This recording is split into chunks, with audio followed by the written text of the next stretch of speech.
Hello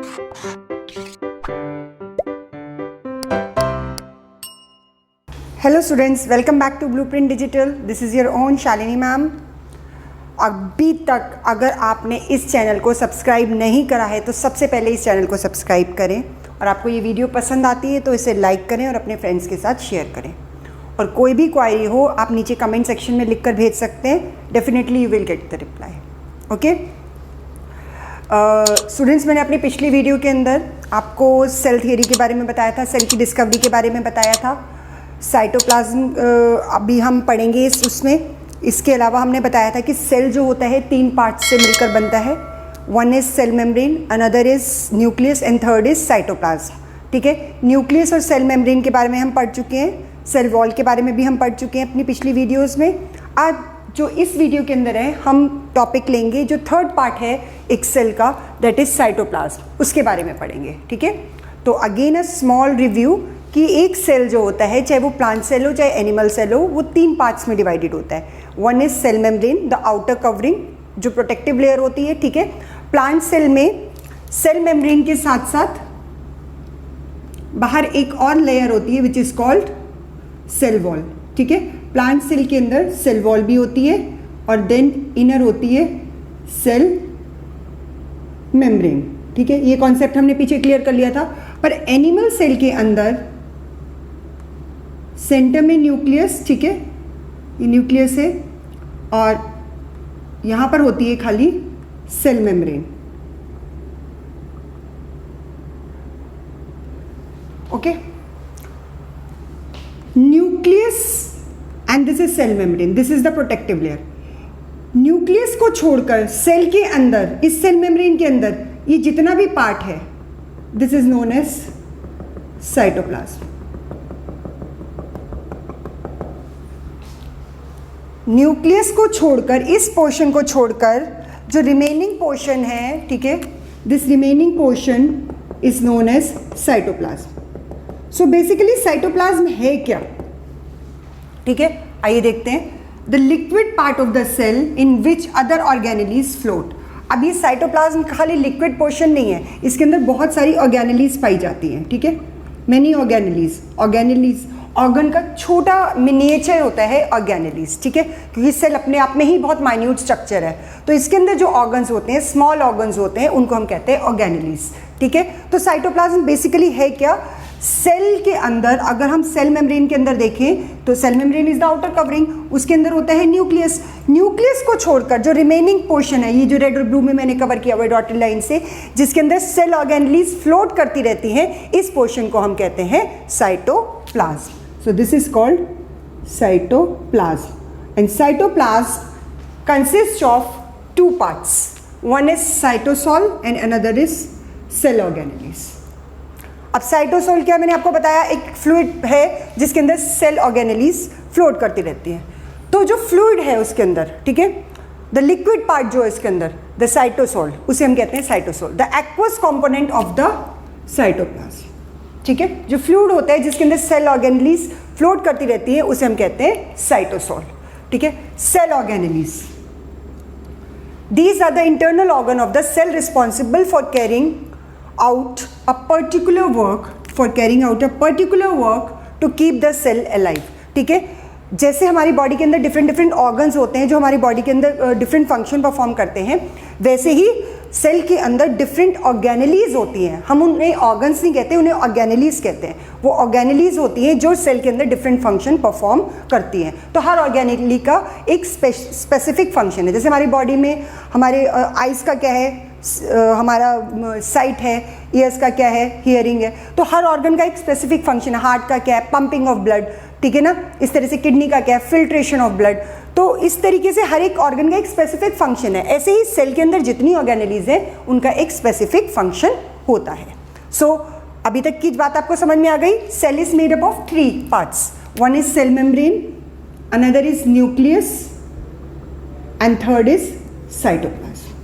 तो cell membrane और nucleus के बारे में हम पढ़ चुके हैं। Now we are covering the part cytoplasm, and cytoplasm consist of 2 parts, cytosol and cell organelles. So cytosol is the aqueous component and cell organelles जो इसके अंदर छोटे छोटे ऑर्गन्स या ऑर्गेनेलीज प्रेजेंट होती हैं, ठीक है, जिनका एक स्पेसिफिक फंक्शन होता है। तो अब कौन कौन सी ऑर्गेनेलीज पढ़ेंगे हम इसके अंदर?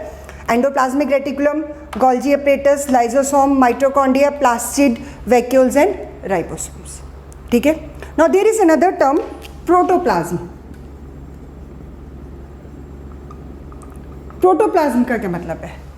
Nucleus along with this cytoplasm, nucleus plus cytoplasm, cytoplasm including nucleus is known as protoplasm. Cytoplasm के अंदर जो न्यूक्लियस होता है उसे इंक्लूड करके हम उसको कहते हैं protoplasm. Okay, so this is the basic concept of cytoplasm. Cytoplasm का अब हम पढ़ेंगे डिफरेंट सेल ऑर्गेनेलीज जो इसके अंदर प्रेजेंट होती हैं, ठीक है।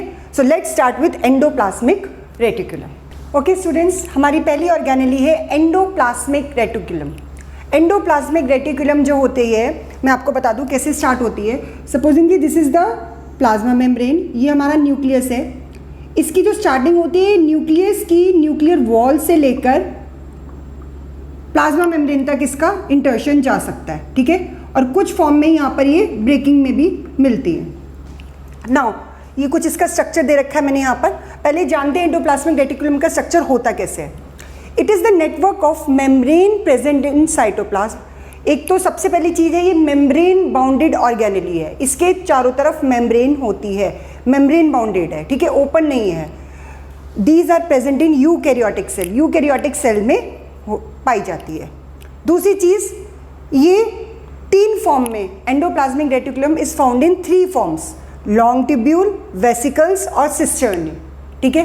तो पहले देखते हैं लॉन्ग ट्यूब्यूल। ये देख रहे हैं, ये जो ब्लू कलर का जो है दिस इज न्यूक्लियस, ये जो रेड डॉटेड दिखाया है दैट इज न्यूक्लियर वॉल या न्यूक्लियर मेम्ब्रेन, ठीक है। अब न्यूक्लियर मेम्ब्रेन से ये स्टार्ट हो रहा है एंडोप्लाज्मिक रेटिकुलम, और कहाँ पर जाकर मिलता है ये? प्लाज्मा मेम्ब्रेन पर जाकर, ठीक है। तो ये स्टार्ट होता है न्यूक्लियर मेम्ब्रेन से and it reaches the plasma membrane. तो इसके बीच में ये इंटरकनेक्टेड होता है, क्योंकि न्यूक्लियस से भी जो इंटरचेंज होता है मटेरियल का प्लाज्मा मेम्ब्रेन से सेल से बाहर जो जाने वाला होता है वो it is done with the help of this. It is a very important organelle of the cell, ठीक है। तो it start from the nuclear membrane and ends in the plasma membrane. तो इन दोनों के बीच में इंटरकनेक्टिंग नेटवर्क है एक तरीके से। अब मैंने आपको बताया कि जो एंडोप्लाज्मिक रेटिकुलम होता है वो 3 फॉर्म्स में पाया जाता है सेल के अंदर। नंबर 1 इज, हम देख रहे हैं लॉन्ग ट्यूब्यूल्स। तो ये आप देख रहे हैं this is the first form, long tubule, ठीक है, इस फॉर्म में। दूसरा होता है सिस्टर्नी, ठीक है, सिस्टर्नी। सिस्टर्नी आप देख रहे हैं, ये जो स्ट्रक्चर्स आप देख रहे हैं, ठीक है, फ्लैप लाइक स्ट्रक्चर्स आप देख रहे हैं, दीज आर कॉल्ड सिस्टर्नी, ठीक है। वेसिकल और ऑब्लॉन्ग बैग, आप ऑब्लॉन्ग बैग किसे कह सकते हैं? Supposedly this is a bag, ठीक है, एक बैग है और ये अपनी शेप थोड़ा सा डाइवर्ट कर देता है, इस तरह से बलून लाइक शेप में आ जाता है, तो then it is called vesicles. तो इस फॉर्म में भी ये पाए जाते हैं, ठीक है। तो अभी तक आपने क्या जाना इसके बारे में? सबसे पहले एंडोप्लाज्मिक रेटिकुलम जो होती है मेम्ब्रेन बाउंडेड ऑर्गेनेली है। नंबर 2, ये 3 फॉर्म में पाई जाती है, long tubule, vesicle and cisternae, ठीक है। Long tubule, this blue one, this cisternae, ठीक है, ये फ्लैप लाइक स्ट्रक्चर जो यहाँ पर है। और थर्ड होती है बैग लाइक ऑब्लॉन्ग शेप में, these are called vesicles. Second important thing is it the interconnecting network from the nuclear membrane towards the plasma membrane, इन दोनों को आपस में कनेक्ट करता है। आप ये जो ब्लैक डॉटेड स्ट्रक्चर देख रहे हैं इसके ऊपर, दीज आर राइबोसोम्स। राइबोसोम्स का मेन फंक्शन होता है प्रोटीन का सिंथेसिस करना, ठीक है। ये भी हम इसके बारे में डिटेल में बाद में पढ़ेंगे, अभी हम बात कर रहे हैं एंडोप्लाज्मिक रेटिकुलम की। तो इसके ऊपर ये जो ब्लैक डॉटेड स्ट्रक्चर आप देख रहे हैं, these are ribosomes and the function of ribosomes are protein synthesis, ठीक है। और ये इसके ऊपर ट्यूब्यूल्स हैं। Now endoplasmic reticulum based on the presence और absence of ribosomes is divided into 2 parts. Ribosomes की प्रेजेंस और एब्सेंस के ऊपर बेस्ड ये 2 पार्ट्स में डिवाइडेड है, SCR एंड RER। SCR क्या हुआ? स्मूथ एंडोप्लाज्मिक रेटिकुलम, और RER की फुल फॉर्म क्या हुई? Rough endoplasmic reticulum. अब स्मूथ का मतलब क्या होता है? जो ऊपर से बिल्कुल जिसकी कवरिंग बिल्कुल स्मूथ होती है, चिकनी जिसे कहते हैं, बिल्कुल स्मूथ सरफेस है इसकी, कहते हैं ना, ठीक है, बिल्कुल जैसे मार्बल का फ्लोर हो गया उसके ऊपर, तो स्मूथ सरफेस जिसकी होती है, ठीक है, that is smooth endoplasmic reticulum. और दूसरा हो गया rough endoplasmic reticulum. Rough endoplasmic reticulum क्या हो गया? जिसकी सरफेस रफ होती है, ठीक है, खुरदरी होती है जिसकी। अब खुरदरी किसकी वजह से हुई? तो ये मैंने आपको यहाँ पर दिखाया ना टेक्निक, खुरदरी किसकी वजह से हुई? राइबोसोम्स की प्रेजेंस की वजह से, ठीक है। अब राइबोसोम्स नहीं है तो क्या होगा? बिल्कुल स्मूथ सरफेस होगी, ठीक है, बट जैसे ही इसके ऊपर राइबोसोम्स आ जाते हैं तो ये सरफेस हो जाएगी रफ। तो इस बेसिस पे, on the basis of presence और absence of ribosomes, the endoplasmic reticulum is divided into two parts, smooth endoplasmic reticulum and rough endoplasmic reticulum, ठीक है। तो स्मूथ को हम कहते हैं SCR एंड रफ को हम कहते हैं RER। Now smooth, it is made up of tubules, it helps in the manufacture of fat molecules, steroid and lipids. अब इसका फंक्शन क्या है? मैंने आपको बताया राइबोसोम्स का फंक्शन तो होता है प्रोटीन सिंथेसिस। अब स्मूथ के अंदर राइबोसोम्स आर एब्सेंट, सबसे पहला डिफरेंस हो गया, राइबोसोम्स आर एब्सेंट। और रफ के अंदर ribosomes are present on its surface, ठीक है। प्रेजेंट होने की वजह से इसकी सरफेस रफ है, एब्सेंट होने की वजह से इसकी सरफेस स्मूथ है। इसी के बेसिस पे इनका नाम पड़ा है स्मूथ एंडोप्लाज्मिक रेटिकुलम और रफ एंडोप्लाज्मिक रेटिकुलम, ठीक है। नाउ अब जब इसके अंदर राइबोसोम एब्सेंट है तो ये प्रोटीन तो सिंथेसाइज करेगा नहीं, ये क्या सिंथेसाइज करेगा? फैट मॉलिक्यूल्स, स्टेरॉइड्स, लिपिड्स, ठीक है, इनको सिंथेसाइज करता है। सिंथेसाइज का मतलब क्या होता है? बनाना, to prepare.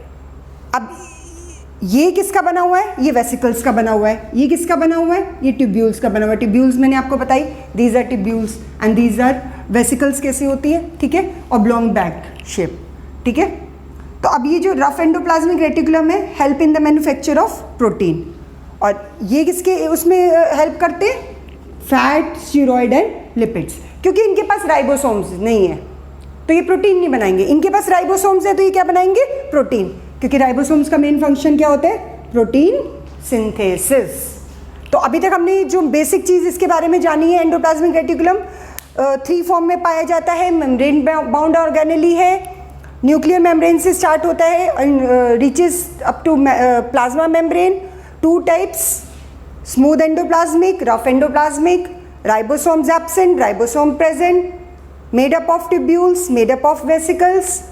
It is helps in the manufacture of fats, steroids and lipids. It helps in the manufacture of protein because ribosomes are present. Okay students, next हम करते हैं अब function of endoplasmic reticulum. Endoplasmic reticulum का structure हमने बता दिया कि 3 form में पाया जाता है। मेम्ब्रेन बाउंडेड ऑर्गेनेली होती है, ठीक है। कहाँ से नेटवर्क बनाती है? From nuclear membrane to plasma membrane, ठीक है, इंटरकनेक्टिंग नेटवर्क ये बनाती है। तो अभी तक हमने ये चीज़ें पढ़ी। 2 टाइप का होता है on the basis of presence and absence of ribosomes, ठीक है, endoplasmic reticulum. Now let's come to the function. सबसे पहला फंक्शन है RER। RER की मैंने फुल फॉर्म अभी आपको बताई, रफ एंडोप्लाज्मिक रेटिकुलम। इसका काम क्या होता है? प्रोटीन को सिंथेसाइज करना। अब RER के ऊपर क्या प्रेजेंट है? राइबोसोम प्रेजेंट है। तो राइबोसोम्स का काम क्या है? फंक्शन क्या है राइबोसोम्स का? टू सिंथेसाइज द प्रोटीन, ठीक है। तो RER का function based on the presence of protein ribosomes कि it will synthesize protein. Synthesize का मतलब क्या होता है? बनाना, प्रिपेयर करना। देन RER तो हमारा बना रहा है प्रोटीन। अब SCR जो स्मूथ है, जिसके पास राइबोसोम्स नहीं है, तो जो इनके पास राइबोसोम्स नहीं है वो भी तो कुछ काम करेंगे। तो वो क्या काम करते हैं? दे सिंथेसाइज फैट्स एंड लिपिड्स, इनके मॉलिक्यूल्स को सिंथेसाइज करते हैं। It form network system. Third है हमारा next, it form the network system. ये दोनों आपको क्लियर हो गए, RER और SCR का, ठीक है। रफ एंडोप्लाज्मिक रेटिकुलम का हो गया प्रोटीन सिंथेसिस और SCR का हो गया हमारा synthesis of fats and lipids. Now third है it form the network system. Network system मैंने आपको बताया कि न्यूक्लियस से, मेम्ब्रेन से ये स्टार्ट होता है और कनेक्ट होता है जाकर प्लाज्मा मेम्ब्रेन पर, ठीक है। तो it is forming the network system. अब फोर्थ फंक्शन है protein and lipids act as hormones and enzyme. Protein और लिपिड्स जो ये फॉर्म कर रहा है, जो सिंथेसाइज कर रहा है हमारा RER और SCR, दोनों तरह के हमारे एंडोप्लाज्मिक रेटिकुलम सेल के अंदर पाए जाते हैं। तो प्रोटीन और लिपिड्स जो ये बना रहे हैं वो किसकी तरह से वर्क करते हैं, हार्मोन्स और एंजाइम्स की तरह से। तो that is also the function of endoplasmic reticulum because these are produced by the synthesized by the endoplasmic reticulum. और जो ये बना रहे हैं प्रोटीन और लिपिड्स, ये किसकी तरह से वर्क कर रहे हैं, हार्मोन्स और एंजाइम्स की तरफ से। तो this is the function of endoplasmic reticulum. Next, it shows membrane biogenesis. This is very important term. membrane biogenesis, biogenesis का मतलब होता है बनाना, फॉर्म करना, ठीक है। तो इसका काम क्या होता है, जो ये प्लाज्मा मेम्ब्रेन होती है इसकी फॉर्मेशन में ये हेल्प करता है, ठीक है। तो it shows the membrane biogenesis. Next, biogenesis का मतलब plasma membrane banana, membrane biogenesis, formation of plasma membrane. It serves channel for the transport of material between the cytoplasm and the nucleus. अब ये क्या है, यहाँ पर ये कनेक्टेड है, ये साइटोप्लाज्म है हमारा, ठीक है। अब साइटोप्लाज्म से न्यूक्लियस के अंदर भी कोई मटेरियल जाना है तो that is also transferred through the help of endoplasmic reticulum.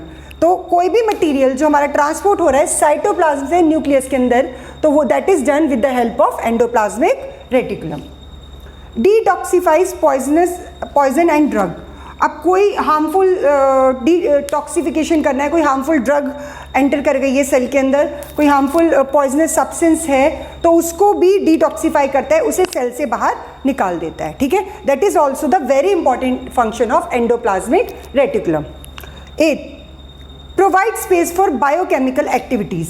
ये स्पेस प्रोवाइड करता है यहाँ पर बायोकेमिकल एक्टिविटीज़ को एक्ट करने के लिए, ठीक है। तो जितनी बायोकेमिकल एक्टिविटीज सेल के अंदर होती है उसके लिए ये स्पेस भी प्रोवाइड करता है। तो these are the important function of endoplasmic reticulum. I hope आपको क्लियर हो गया होगा। एंडोप्लाज्मिक रेटिकुलम हमारी सेल के अंदर बहुत इंपॉर्टेंट रोल प्ले करता है, okay. So these are the important functions.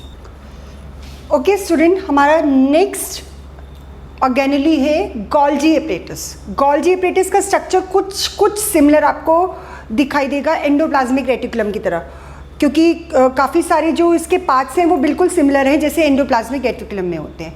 तो let's start studying about the Golgi apparatus. सबसे पहले it was first describe by Camillo Golgi. इन्होंने पहली बार जिन्होंने इसको डिस्क्राइब किया था, जिन्होंने इसके बारे में बताया था हमारे को, वो थे कैमिलो गोल्जी, और इन्हीं के नाम पे इस ऑर्गेनेली का नाम पड़ा है गोल्जी एपरेटस, ठीक है। नेक्स्ट है, it consist of membrane bound vesicles, cisternae and vacuoles.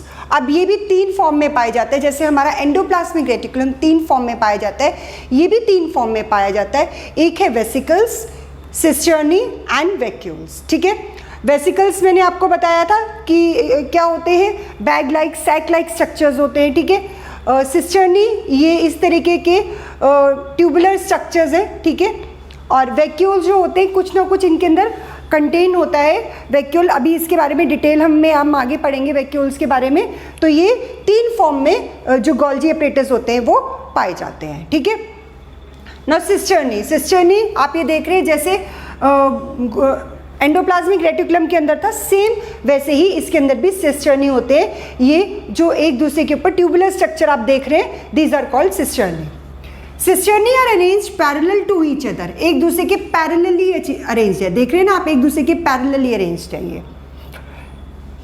Cisternae are arranged in stacks. अब स्टैक्स का क्या मतलब हुआ, ये जो पैरेलल एक के ऊपर एक अरेंजमेंट हो रखा है इनका, तो एक दिस इज कॉल्ड स्टैक्स, ठीक है। तो ये जो स्टैक्स बने हुए हैं, ये जो अरेंजमेंट है जिन्हें हम कहते हैं स्टैक्स, एक दूसरे के ऊपर जो इनका ट्यूबुलर स्ट्रक्चर अरेंज है, इन्हीं को हम कहते हैं सिस्टर्नी, ठीक है। They are parallel to each other. Present as the network near the nucleus in animal cell. Animal cell के अंदर ये न्यूक्लियस के पास पाए जाते हैं। Golgi apparatus are found near the nucleus in animal cell, but in plant cell it is freely distributed unit, यानी free form में ये पाया जाता है, ठीक है। अब another important thing, it has 2 sides, one is 2 face होते हैं, एक होता है सिस और एक होता है ट्रांस। जो सिस फेस होता है वो किधर की तरफ फेस करता है, न्यूक्लियस की तरफ। ये वाला जो पार्ट है ये किस तरफ होगा, ये जो पार्ट है this is called cis face, ठीक है। और ये वाला जो पार्ट है दिस इज कॉल्ड ट्रांसफेस। ये जो ट्रांसफेस होता है ये हमेशा प्लाज्मा मेम्ब्रेन की तरफ होगा, और ये वाला जो फेस पार्ट है इसका, ये हमेशा न्यूक्लियस की तरफ होगा, ठीक है। तो जो न्यूक्लियस को फेस कर रहा है वो उसका सिस पार्ट हो गया, और जो प्लाज्मा मेम्ब्रेन को फेस कर रहा है वो इसका ट्रांस पार्ट हो गया। सो this is all about Golgi apparatus. तो इसके अंदर भी यही मेन वो पाए जाते हैं, ठीक है। हमने अभी क्या क्या जाना इसके बारे में, कैमिलो गोल्जी ने इनको बताया था इसके बारे में। मेम्ब्रेन बाउंड वेसिकल होती है, ऑर्गेनेली होती है, ये भी सिस्टर्नी वैक्यूल्स और वेसिकल से मिलकर बनती है। प्रेजेंट होती है एनिमल सेल के अंदर नियर द न्यूक्लियस, और प्लांट सेल के अंदर फ्रीली डिस्ट्रीब्यूटेड होती है। Okay students, now let's come to the function of Golgi apparatus. इसके फंक्शंस क्या हैं, ठीक है।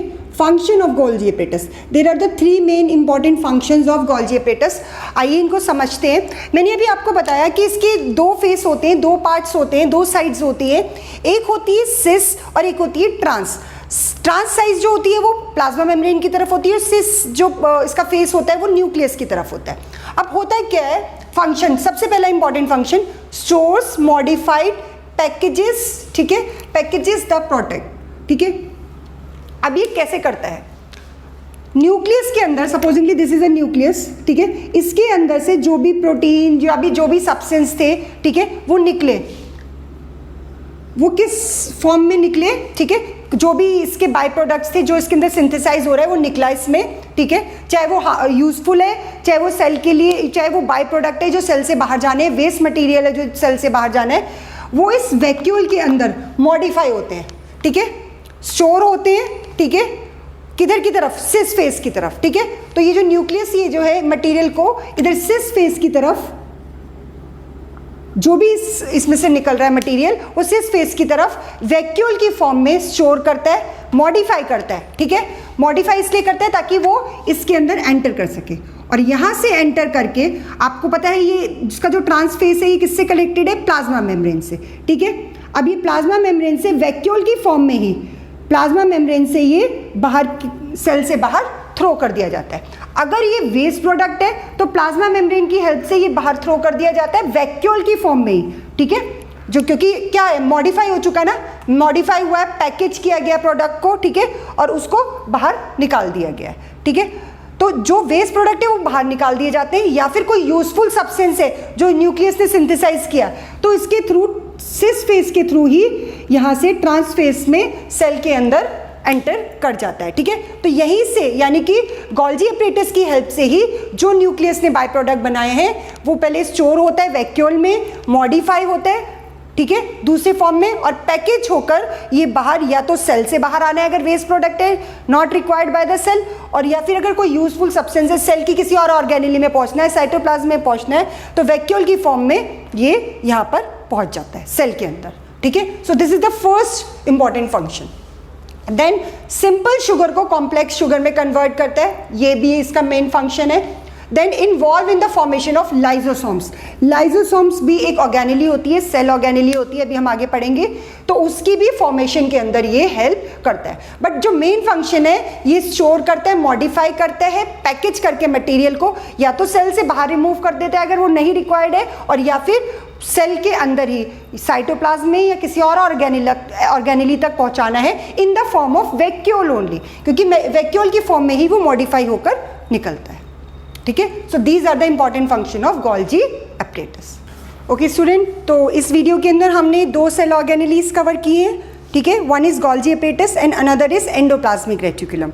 नेक्स्ट वीडियो के अंदर मैं इसकी जो रिमेनिंग ऑर्गेनेलीज हैं उनको कवर करूंगी। आई होप आपको ये वीडियो पसंद आया होगा, और अगर आपको पसंद आया तो प्लीज़ इमीडिएटली इसको लाइक करिए और अपने फ्रेंड्स के साथ शेयर करिए, और कोई भी क्वायरी हो आप कमेंट सेक्शन में लिखकर भेज सकते हैं, ठीक है। Thank you, have a nice time, bye, take care.